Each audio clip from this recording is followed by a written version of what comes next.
আসসালামু আলাইকুম ওরহমতুল্লাহি ওয়াবারাকাতুহু ওয়া মাগফিরাতু ওয়া কামে জান্নাতু। আউযু বিল্লাহি মিনাশ শাইতানির রাজীম। বিসমিল্লাহির রহমানির রহিম। অশেষ করুণাময় মহান আল্লাহ রাব্বুল আলামিনের নামে শুরু করছি। আমার ইউটিউব বন্ধু-বান্ধবরা এবং ভাই ও বোনেরা এবং দূর-দূরান্ত দর্শকবৃন্দ ভাইয়েরা সকলে কেমন আছেন? আশা করছি মহান আল্লাহ রাব্বুল আলামিনের রহমতে সকলেই ভালো আছেন, আর আপনাদের দোয়ায় আমিও ভালো আছি আলহামদুলিল্লাহ। আমি যে এই ঘটনাটি বলবো আজ ভিডিওর মাধ্যমে আপনাদের কাছে, সেটি হলো হজরত মারিয়াম আলাইহাসসালাম কাবায় ঘরে সন্তানকে জন্ম দিয়েছিলেন।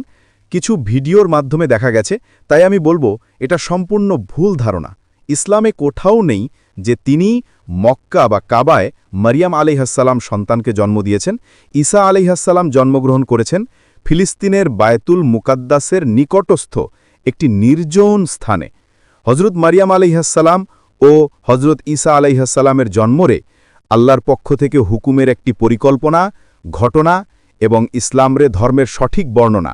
হজরত মারিয়াম আলাইহাসসালাম ইমরানের কন্যা ছিলেন এবং তার মা হান্না আল্লাহের কাছে দুহাত তুলে দোয়া করেছিলেন, আমার সন্তান হলে আমি আমার সন্তানকে আল্লাহের ঘরের ইবাদতের জন্য এবং আল্লাহ তার নাম নির্বাচন করে সন্তানের জন্য বরকত দিয়েছেন।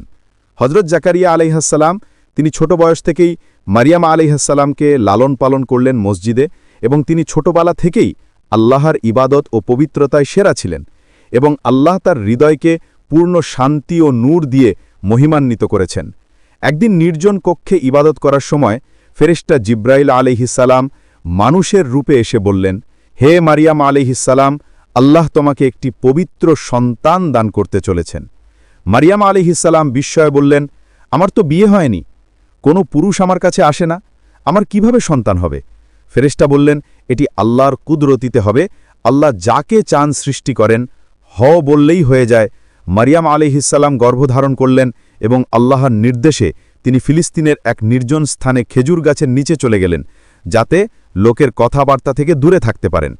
গর্ভবতীর সময়ে আল্লাহ তার জন্য ঝর্ণার পানি ও খেজুরের ফল তৈরি করলেন, যাতে তিনি শক্তি পান এবং সুস্থ থাকেন। সন্তানের জন্ম শান্তি ও নিরাপত্তার মধ্যে সম্পূর্ণ হল। শিশুটি হলেন হজরত ঈসা আলাইহাসসালাম, যিনি জন্মের পরই আল্লাহর নিদর্শন দেখিয়ে নবজাতক বা মানব জাতির প্রথম কম বয়সেই কথা বললেন, এবং তিনি বলেন, আমি আল্লাহর বান্দা, আল্লাহ আমাকে কিতাব দিয়েছেন, আমাকে নবী হিসাবে পাঠাবেন।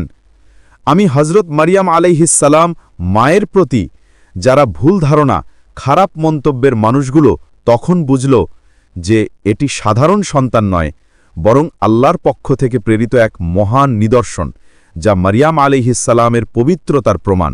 যখন মারিয়াম আলাইহিসসালাম শিশুকে কোলে নিয়ে নিজের জনগণের কাছে ফিরে এলেন, তখন লোকেরা তাকে অপবাদ দিতে লাগল এবং খারাপ কথা বলল, কিন্তু আল্লাহর নির্দেশে তিনি নীরব রইলেন।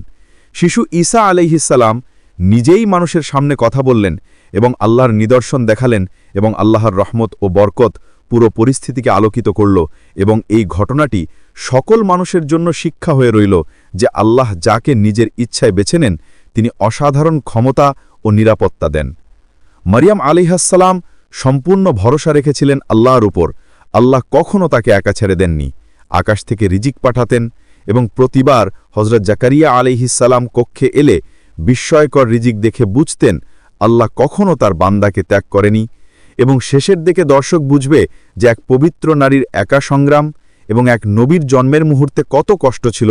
মারিয়াম আলাইহিসসালাম অনুভূতিকে আলোকিত করেছে, আল্লাহর নূর ও রহমত প্রদর্শিত হয়েছে, এবং এই কষ্টের মধ্যে থেকেও পুরো ঘটনা এক অনন্য শিক্ষা, যা মন ছুঁয়ে যায় যে কখনোই আল্লাহর উপর ভরসা রাখলে তিনি বান্দাকে একা ছেড়ে দেন না।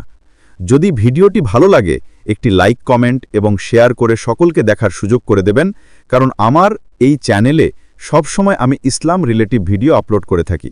এবং পাশে থাকার বেল আইকনটিকে প্রেস করে অল নোটিফিকেশন অন করে দেবেন এবং সাবস্ক্রাইব করবেন ইউটিউব চ্যানেলটিকে পরবর্তী ভিডিও দেখার জন্য।